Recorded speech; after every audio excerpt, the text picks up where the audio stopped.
The courtroom was full. People whispered, chuckled, and stared. In the center stood a young black couple, Marcus and Alana. They held hands tightly. Their clothes were clean but simple. No lawyer stood beside them. No family sat behind them. Just the two of them. The judge, an older white man with silver hair and sharp eyes, looked at them and smiled. But it wasn't a kind smile. It was the kind of smile that says, "You've already lost."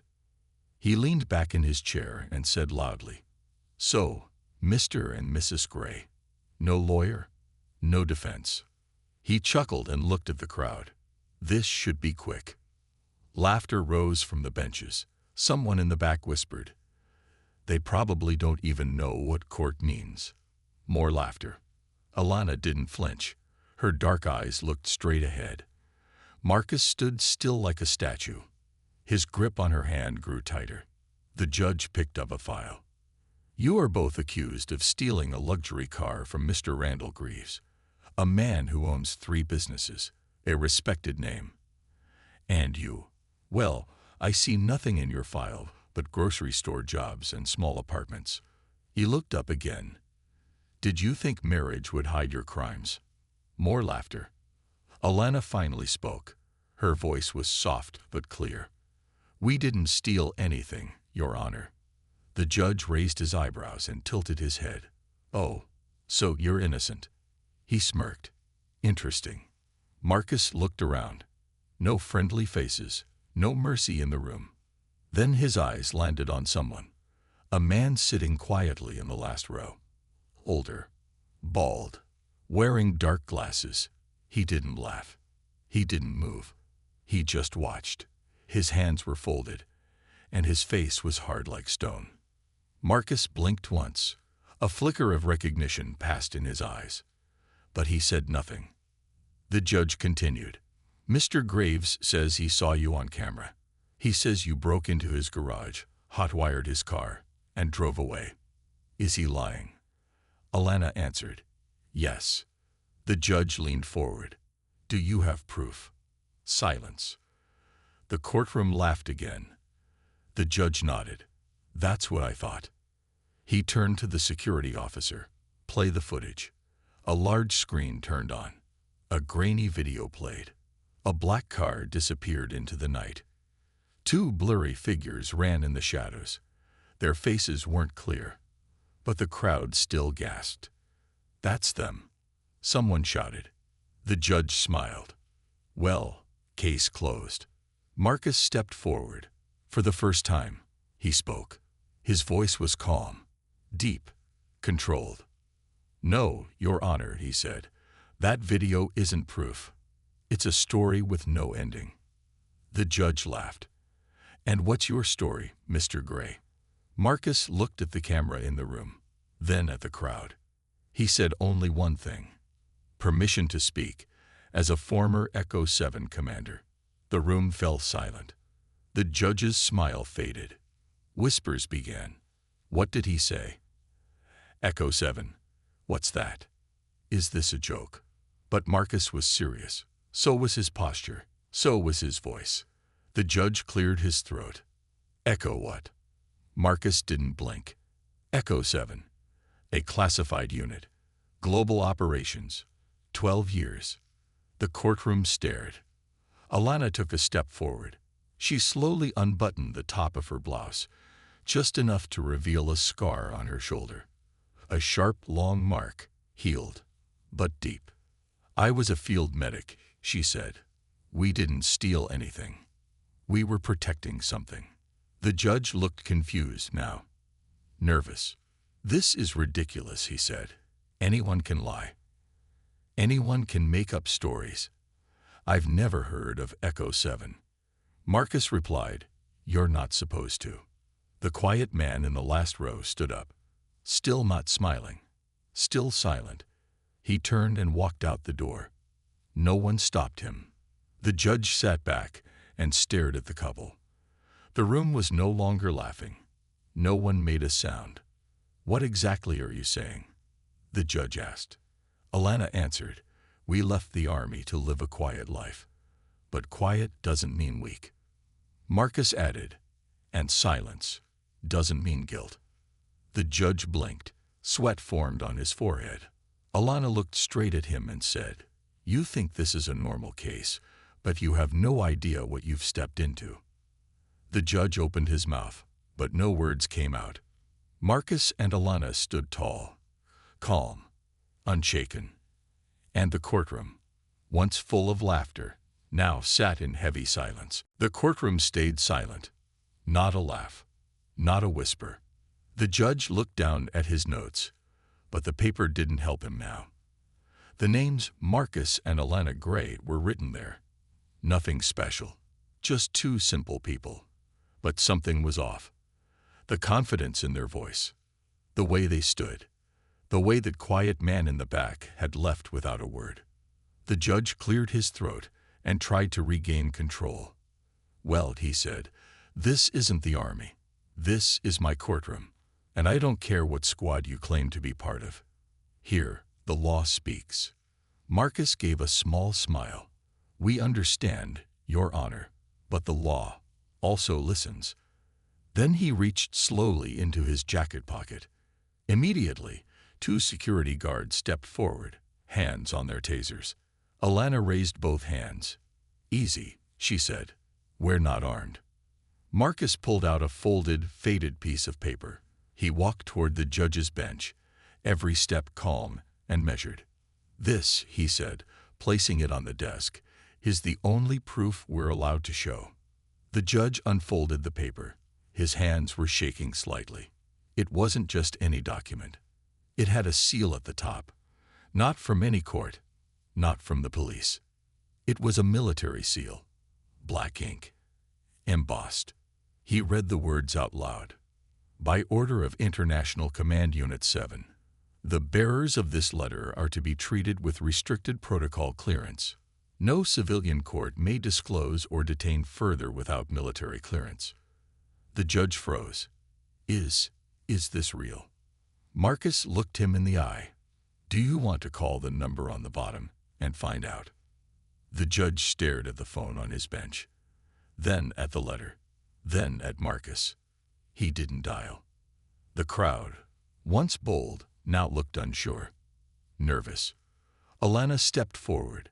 Her voice was soft, but strong. "Your Honor, may we explain everything? The truth?"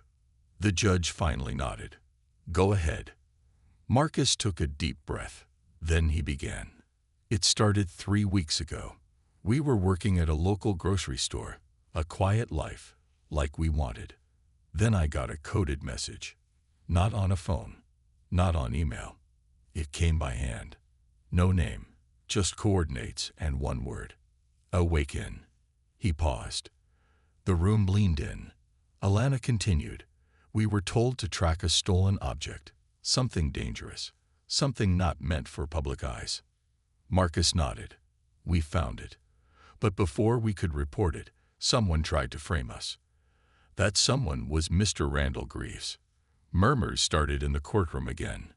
Alana added, "He wasn't just a businessman. He was selling information, weapons, secrets." The judge frowned. "Are you saying he's involved in treason?" "We're not saying," Marcus replied. "We're proving. That's why he used this fake car theft to trap us. Because we were getting close." The judge looked shaken. "Why didn't you just come forward?" Alana said, "Because people don't believe soldiers like us until it's too late." Marcus stepped closer. "And sometimes, the people we fight aren't outside the country. They're sitting in suits, smiling, owning companies." Suddenly, the door at the back of the courtroom opened again. 3 men walked in, all in black suits. No words, no introductions. They moved straight to the judge and handed him a sealed envelope. He opened it, read it quickly. His face went pale. Then he looked up at Marcus and Alana with a new expression, not judgment, but fear. "These men are from the Pentagon," he whispered. Marcus nodded. "We know. They'd been watching this case closely, waiting to see how you'd handle it."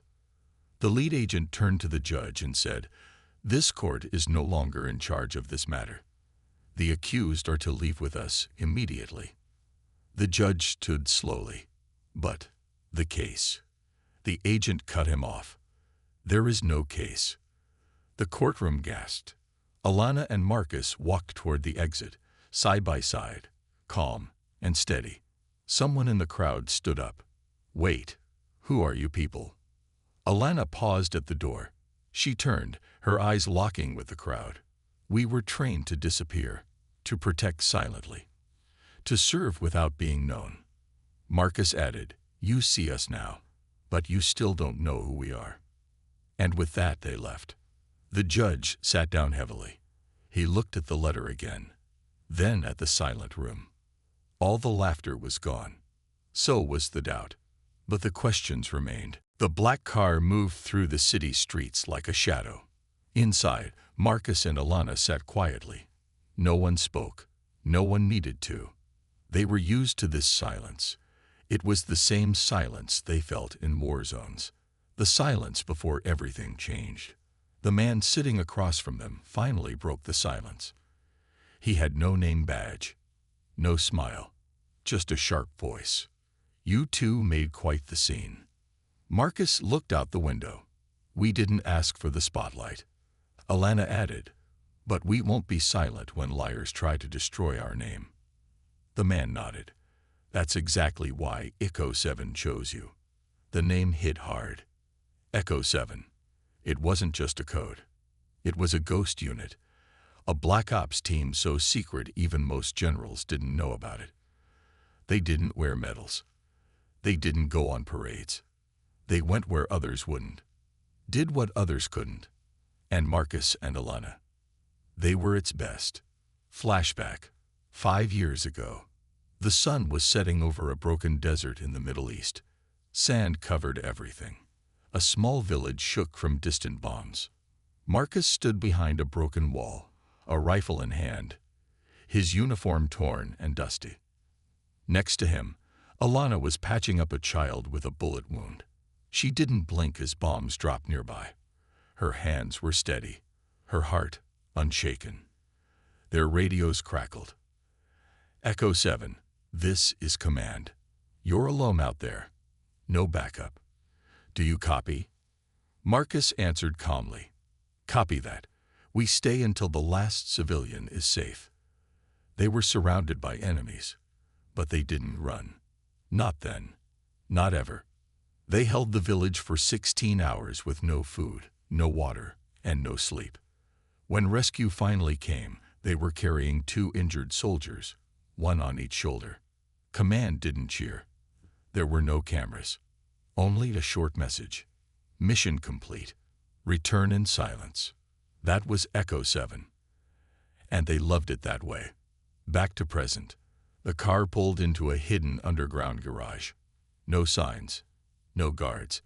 Just a metal door that opened with a scan. Inside, there was a secure room. Monitors. Maps. A large table full of files and photos.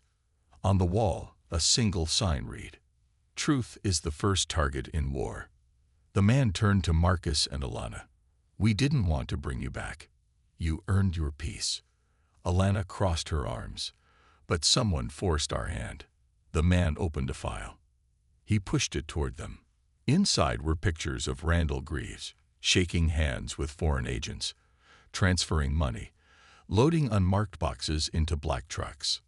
Marcus frowned. "He's been busy." The man nodded. "Too busy. And too smart. He doesn't use phones. No emails. Just face-to-face deals." Alana asked, "So what was in the stolen package we tracked?" The man pointed to a grainy photo. A silver briefcase. The label on it was blurred, but one word was visible. "Exotech." Marcus leaned forward. "That's restricted tech." The man's face darkened. "It's worse than that. It's unfinished, and in the wrong hands, it could level cities." Alana whispered, "He's planning something big." The man nodded. "And your courtroom appearance woke him up. He'll move faster now." Marcus stood up. Then we'll move faster too. The man raised a hand. Wait, there's more. He pulled out another file. Alana opened it and gasped. Inside were photos of their family. Their younger brother, their old neighbor, even their dog. All being watched, the man said. Graves is making it personal. Marcus's fists clenched. He crossed the line. Back in the city, Randall's hidden office. Randall Greaves was watching news footage of the courtroom on a giant screen. He was laughing. They thought the judge would protect them. He said, "How cute." A man in a black suit entered. "Sir, they've reactivated. Echo 7 is live." Randall's smile vanished. He stood up slowly, walked to the window. Then he spoke in a cold, steady voice. "Then activate Project Black Noise. Let's see if the heroes can fight when no one hears their screams." Back at Echo Base, Alana looked at Marcus. "We started this. Now we finish it." Marcus nodded. "Let's remind the world why we were the ghosts of war." They picked up their gear. Not fancy, not flashy, just what they needed. Before leaving, Alana turned to the man in the suit. "One more thing. What happens if we don't come back?" The man looked at her, then quietly replied, "Then Echo 7 dies with you, and the world will never know the truth." Marcus smiled. "Then we better make sure we come back." And with that, they walked into the shadows again. Not as victims, not as criminals, but as warriors. The cold night air touched Marcus's face as he stood on the rooftop. He looked down at the empty parking lot, eyes sharp, mind focused. Alana was beside him, crouched low, scanning the building across the street through her small binoculars. They weren't dressed like soldiers. No heavy gear, no fancy weapons, just black clothes, steady hearts, and a plan that could get them killed. And still, they smiled. "This reminds me of Karachi," Alana whispered. Marcus gave a soft laugh.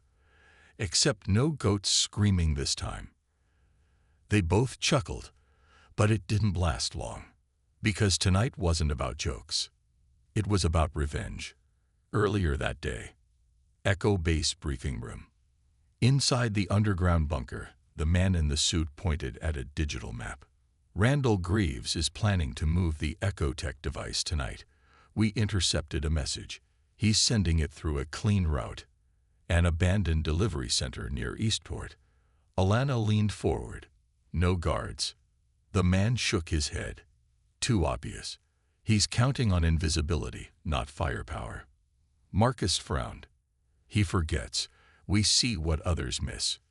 The man handed them a small drive. "This contains camera access. It will give you eyes inside. But the rest is on you." Marcus took the drive. "That's all we need." The man paused. "If this goes wrong, there's no backup." Alana smiled. "Good. We don't like backup." Present, abandoned delivery center. The building looked dead. No lights, no sound, just cracked windows and rusted doors. But inside, something moved. Through a hidden camera, Marcus and Alana saw it. A briefcase. Silver. Marked Echotech. Two men in suits stood beside it. Calm. Armed. Waiting. Alana whispered, "They're expecting someone. Or setting a trap." Marcus replied. She nodded. "Then let's spring it." The plan begins. Marcus climbed down the side of the rooftop with silent steps. Alana moved around the back, heading for a broken window. They entered quietly. No alarms. No footsteps. Only silence. Alana reached the upper floor and took position above the briefcase. Her eyes locked on the guards. Marcus stepped through a side door into the main floor. One of the guards turned. "Whoa." Thwack. Marcus hit him fast. One punch to the throat, another to the jaw. He dropped like a bag of stones. The second guard reached for his weapon. Before he could fire. Thud. Alana dropped from above, landing like a ghost. Her elbow slammed into the back of his neck. Both guards were down. The briefcase sat alone in the center of the room. Marcus walked toward it. Too easy. He opened the case slowly. Click. Inside was no ecotech. Just a tablet. It lit up. Randall Greaves's face appeared on the screen, smiling. "Well done," he said. Alana froze. "It's a message." Randall spoke through the recording. "If you're watching this, then you walked into the wrong place, heroes. I told the world you were criminals. And now, I'll give them proof." Suddenly, red lights flashed across the building. Cameras activated. Sirens blared. Outside, black vans pulled up, tires screeching. Federal agents, guns drawn, surrounding everything. The trap was for them. Inside, Marcus's jaw tightened. Alana looked around. He played us. Marcus grabbed the tablet and crushed it in one hand. Not for long. A voice called from a loudspeaker outside. "This is the FBI. Come out with your hands up." Back at Randall's office. Randall leaned back in his leather chair, sipping wine. His men were watching live drone footage of the raid. He smiled wide.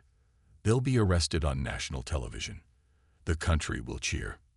A young man in the corner asked, "What if they escape?" Randall laughed. "They won't. I hired the best agents."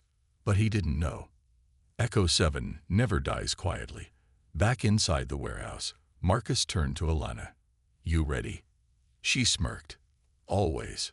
He tapped a small device on his belt. Boom. A wall exploded, dust flying. Smoke grenades rolled out, hiding them in a thick white cloud. The agents shouted, blind and confused.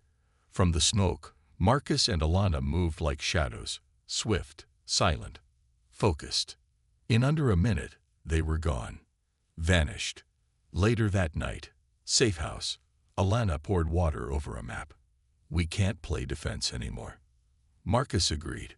"We hit him where it hurts." She looked up. "His money." Marcus nodded. "His secrets." They opened a file labeled Project Black Noise. Inside were blueprints, names, and the location of a secret lab. A lab where ecotech was being copied and turned into something worse.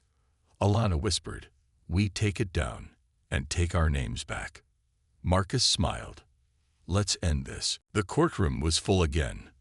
But this time, there was no laughter, no snickers, no mocking eyes, just silence. Everyone stood when the door opened. Marcus and Alana walked in, not in handcuffs, not in shame, but in uniforms. Real ones, medals across their chests. Behind them walked 3 generals, a senator, and a man from the president's office. The judge who once laughed now looked down, face pale. He cleared his throat. "Mr. and Mrs. Walker, I." The senator stepped forward. "Your Honor, we are not here to listen to apologies." He turned to the crowd. "These 2 heroes saved thousands of lives overseas, and just last week, they stopped an illegal tech operation that threatened this entire nation." Whispers spread through the room. People looked at Marcus and Alana with wide eyes, not as criminals, but as protectors. The judge spoke again, softer this time. "All charges have been dropped. Records cleared. And I'm sorry." Alana didn't respond. She just stared at him, calm, silent. And then, slowly, she removed something from her pocket. It was a folded photo. She placed it on the judge's desk. He looked down and saw 2 young soldiers, covered in dust, smiling through pain. Behind them was a burning city and rescued children. The judge's hand shook as he held the photo. "You never should have been here," he whispered. Marcus finally spoke. His voice was calm, but firm. "We didn't come back for medals. We didn't come for thank yous. We came for one reason." Alana stepped beside him. "To remind people, never judge a warrior by their silence." Outside the courtroom, cameras flash. Reporters ran up. "Alana, Marcus, Do you forgive the system? Will you return to the army? Are you angry? Alana stopped. She looked into the camera and said, quietly, "No, we're not angry. We're awake, and we're done being silent." Marcus added, "The truth always wins, even if it walks in late."